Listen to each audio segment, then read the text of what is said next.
Hello, welcome to my review of Condor, the TV series season 1. This is on the Audience Network, DirecTV, AT&T.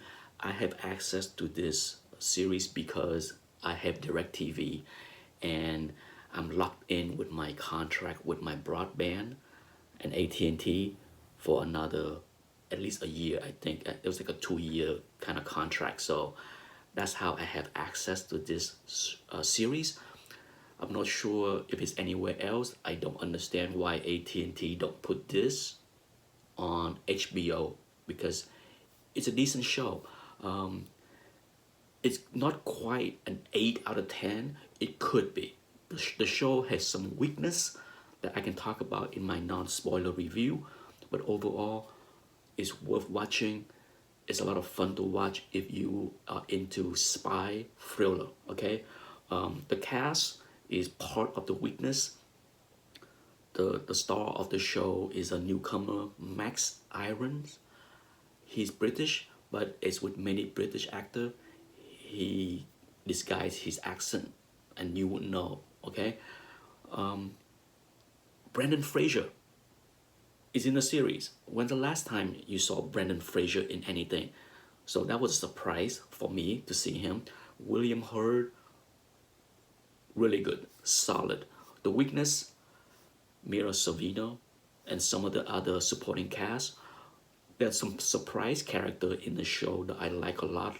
May, the wife of the main character best friend, she and her young son, really nice job there. That was a little surprise for me.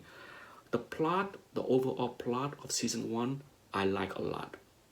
The execution of the plot is where the weakness came in here and there. The antagonist of this series is fantastic. She is crazy, she is scary, and she is deadly.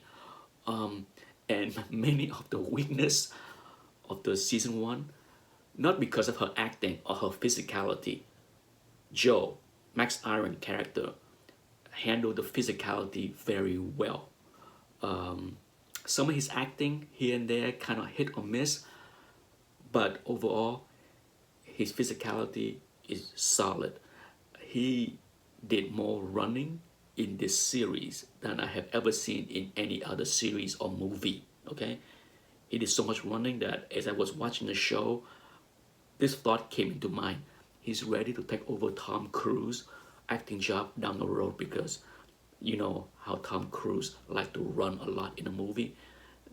This guy ran a lot in many of the episodes. Some of the weakness of the series is in the action sequence and some of the execution of the plot. For the most part, the action was okay, good, but some of it is a little bit over the top and they make a lot of sense. For example, in one sequence with the hired killer, the crazy lady, she was in a car and the car went off like a bridge, flipped over, upside down, landed on the street below. Okay, the street below. Pancake. She got out of the car without a scratch. They didn't need to do that. Okay, they didn't need to have that kind of crazy action sequence, the car flipping. Even if she was all beat up and cut up, that would have been okay, but that's just one example. Another example also involved her in the execution of the plot. She was looking for someone in a crowd of 2 million people, all wearing the same outfit. Okay? Do you know how hard it is to spot anybody in a crowd of 2 million plus people? She did. It took me out of the story a little bit when that happened. I'm just like, why couldn't she just go to the hotel or find a way to look for where he stay and then just show up in his room? Do we need to see her in that big crowd revealing herself to him that, aha, I found you? didn't make a whole lot of sense. Regardless, those are just minor little things that didn't look right or feel right for me. The rest of the series, I enjoy. I look forward to season 2 that just kicked off right now. Thanks for watching. Bye bye.